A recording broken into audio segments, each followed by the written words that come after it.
అందరికీ నమస్కారం.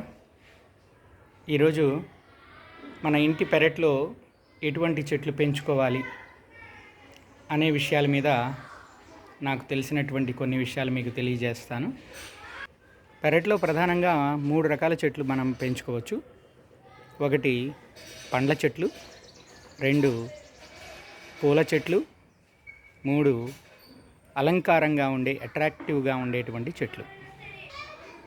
పండ్ల చెట్లలో ప్రధానంగా మామిడి, సపోటా, జామ, బత్తాయి,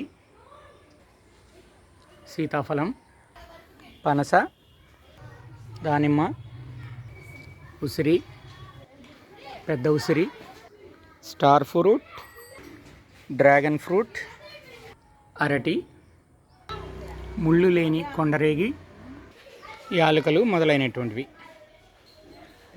పూల మొక్కల్లో ప్రధానంగా ఇది మల్లె. ఈ మల్లె సాదా పువ్వు వచ్చినప్పుడు కనుక చూస్తే చిన్న సైజు గులాబీ అంత ఉంటుంది. 100 రెక్కల మల్లె చెట్టు. ఇది తీగ మల్లె, ఇది గుట్ట మల్లె, ఇది కాగడాలు, చుక్క మల్లె, ఎరుపు రంగు చుక్క మల్లె, మందార, రెక్క మందారం, ముద్ద నందివర్ధనం, రెక్క నందివర్ధనం, మరో రకమైన రెక్క నందివర్ధనం, చామంతులు పసుపు, తెలుపు, ఎరుపు, తీగ సంపెంగ గ్రీన్ కలర్లో ఉంటాయి పూలు, ఇంకా రాలేదు చెట్టు, చిన్న చెట్టు. ఇది మొన్న ఇటీవలే తీసుకొచ్చాను. ఇది పసుపు రంగు పూలు వస్తాయి, పేరైతే నాకు తెలియదు. ఢిల్లీ మల్లె, నైట్ క్వీన్ అంటారు దీన్ని. చాలా సువాసన భరితంగా ఉంటాయి సన్న సన్న పూలు. నూరు వరహాలు తెలుపు, నూరు వరహాలు ఎరుపు.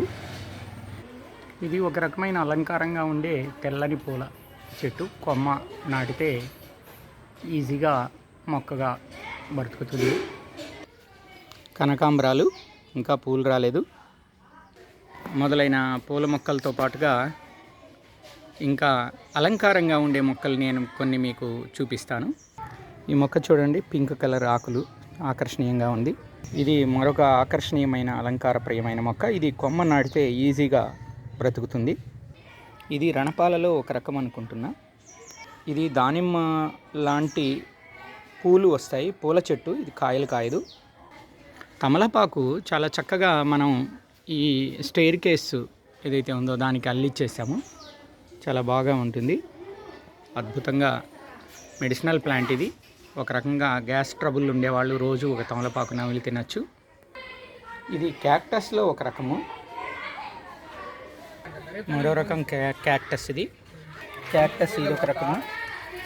ఇది డెకరేషన్గా వీటి ఆకుల్ని ఎక్కువగా వాడుతూ ఉంటారు. ముఖ్యంగా ఫంక్షన్స్లో బ్యాక్గ్రౌండ్ పూలతో పాటుగా ఇవి కూడా పెంచుతూ ఉంటారు.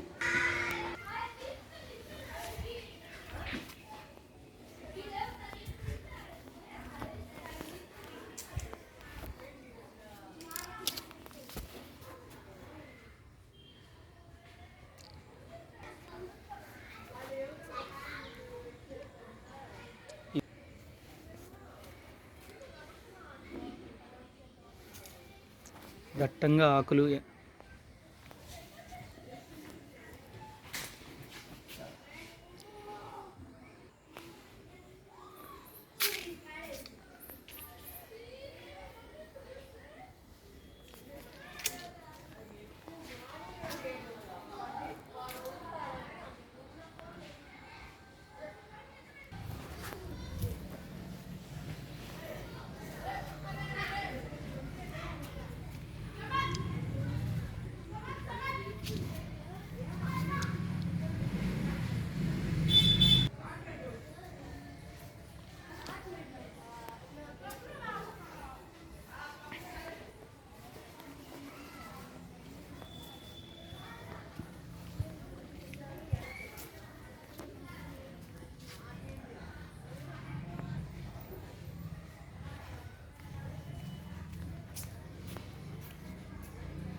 ఇది మే ఫ్లవర్ అంటారు. మేకి ఆకులన్నీ పోయి పూల చెండు లాంటి గుత్తి గుండ్రటి బంతి వంటి పుష్ప విన్యాసం మాత్రమే వస్తుంది. చాలా ఆకర్షణీయంగా ఉంటుంది. మే ఫ్లవర్ చెట్టు పేరు. ఇది మరొక గడ్డ చెట్టు. ఇది లిట్మస్ ప్లాంట్ అంటారు.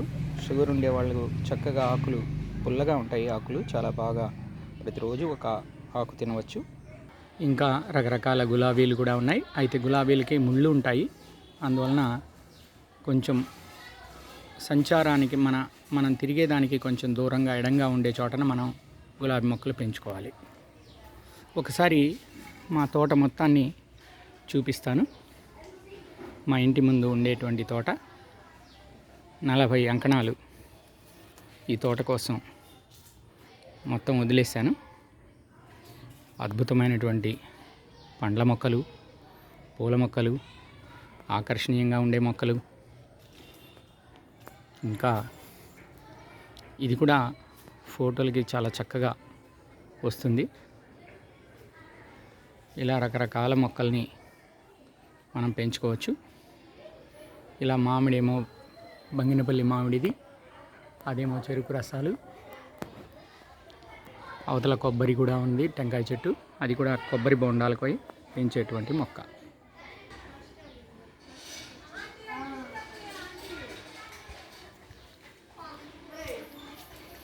కార్ గేట్ చుట్టూతా చెట్లు, మధ్యలో ఇల్లు. చూసారా? బయట నుంచి చూస్తే ఆ ఇల్లు కూడా కనిపించదు.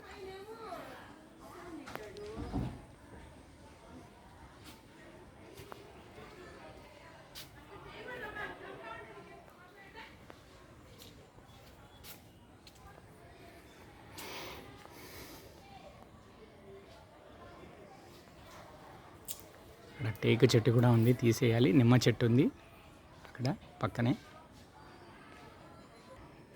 ఇలా అనేక చెట్లు మనం ఇంట్లో పెంచుకోవచ్చు. మనం పెంచుకున్నటువంటి మొక్కల ఫలితంగా వచ్చినటువంటి కాయలు కానీ పూలు కానీ మనం ధరించినప్పుడు లేదా తిన్నప్పుడు మనం పొందే ఆనందం నిజంగా చాలా గొప్పగా ఉంటుంది.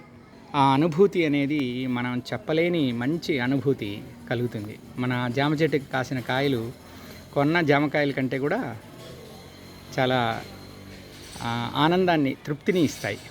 మన తోటలో పూసిన పూలు మనం పెట్టుకున్నప్పుడు, ధరించినప్పుడు అవి ఒక మంచి అనుభూతిని పొందుతాయి. కాబట్టి నేను ఇంత స్థలాన్ని వెచ్చించి పర్యావరణ హితంగా మా ఇంటి ముందు పెరట్ని తయారు చేశాను. ఇందులో ఆక్సిజన్ కూడా చాలా ఎక్కువగా రిలీజ్ అవుతూ ఉంటుంది. అందువలన మా ఆరోగ్యం కూడా బాగా ఉండడానికి, పొల్యూషన్ లేకుండా ఉండేదానికి కూడా ఈ గార్డెన్స్ ఉపయోగపడుతుంది. ఈ వీడియో చూసినందుకు మీకు మిక్కిలి ధన్యవాదాలు. Thank you one and all. మా ఛానల్ని మీరు సబ్స్క్రైబ్ చేస్తారని, లైక్ చేస్తారని ఆశిస్తాను.